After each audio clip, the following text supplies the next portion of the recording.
स्वरूपं चिदानन्दकन्दं जगत्सम्भवस्थानसंहारहेतुं स्वभक्तेच्छया मानुषं दर्शयन्तं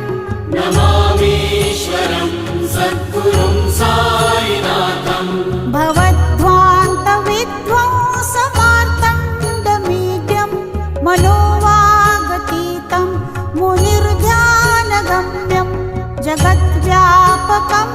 निर्मलं निर्गुणं त्वां नमामीश्वरं सद्गुरुं साईनाथं भवाम्भोधिमग्नार्दितानां जनानां स्वपादाश्रितानां स्वभक्तिप्रियाणां समुद्धारणार्थं कलौ सम्भवन्तं नमामीश्वरं सद्गुरुं